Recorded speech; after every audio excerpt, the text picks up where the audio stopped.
Assalamualaikum warahmatullahi wabarakatuh. Jumpa lagi, salam ekspor.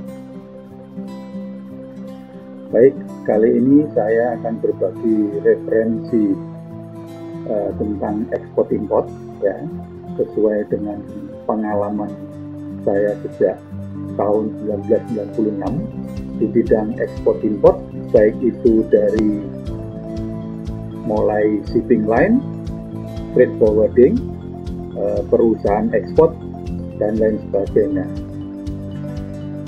Oke, saya awali dengan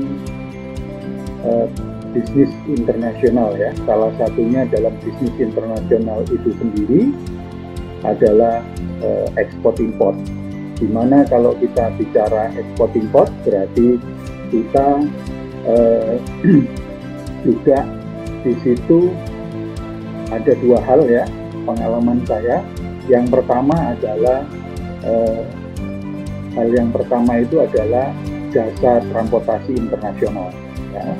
Kemudian di situ ada perdagangan internasional. Nah, apabila kedua hal ini, ya, itu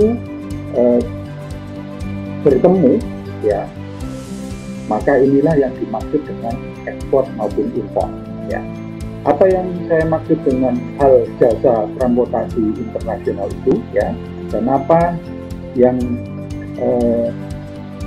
hal yang kedua yaitu perdagangan internasional, yaitu dalam jasa transportasi internasional itu, ya, itu ada yang pertama, ya, itu ada shipping line, ya.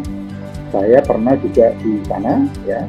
Kemudian ada NVOCC, ya. Kalau Anda cari di googling itu ada, ya, singkatannya. Kalau sepengetahuan saya dulu, saya koresponden, itu namanya non-vessel on container carrier. Kemudian untuk yang berikutnya itu ada forwarding di dalam jasa transportasi internasional itu, ya. Kemudian ada forwarding yang berlaku sebagai konsolidator, ya. Kemudian ada EMKL atau ekspedisi muatan kapal laut, kalau itu lewat kapal, ya, by sea.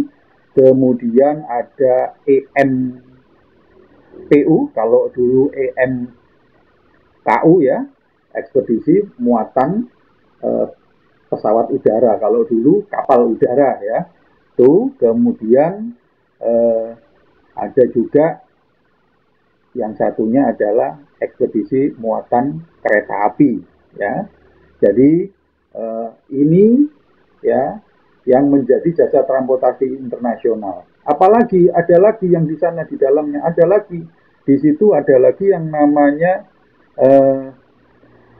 perusahaan tracking, ya.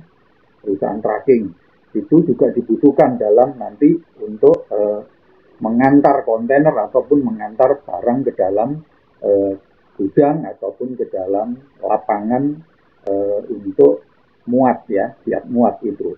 Kemudian terus di situ juga ada yang namanya depo kontainer, ya. Itu orang banyak bicara, tapi yang berhubungan dengan ekspor impor tidak saya tidak menemukan yang namanya membahas tentang depo kontainer, ya. Itu nanti akan saya bahas sesuai dengan pengalaman saya, ya.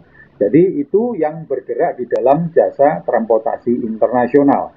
Kemudian di dalam perdagangan internasional itu sendiri, ya, dalam bisnis internasional itu ada juga yang namanya, yang hal kedua yaitu tentang di dalam perdagangan itu ada pihak yang namanya disebut sebagai produsen atau manufacturer, pabrik itu sendiri, ya. Jadi ada barang, ya, maksud saya membuat barang, ya. Kemudian di situ ada buyer, ya. Kemudian ada juga di situ buying agent, ya. Kemudian ada juga di dalam perdagangan internasional itu, hal tersebut ada juga yang namanya trader ekspor import, ya.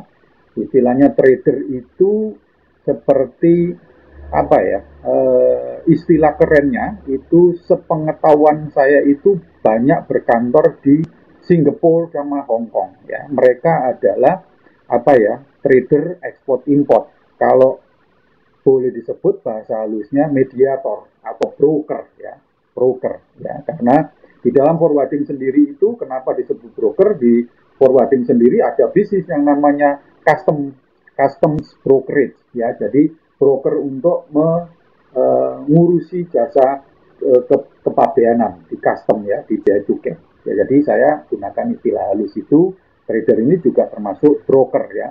Kemudian di situ yang terakhir adalah UMKM. UMKM ini eksportir yang berusaha untuk ekspor ya, baik itu yang kecil maupun yang menengah.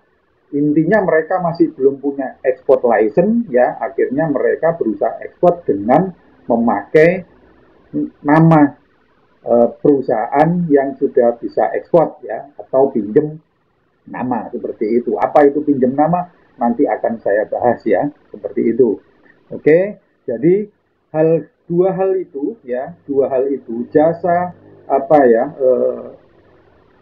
transportasi internasional dan perdagangan itu kalau bertemu maka terjadilah ini proses ya, terjadinya ekspor import itu seperti ini ya. Jadi ini ya akan saya jelaskan pada apa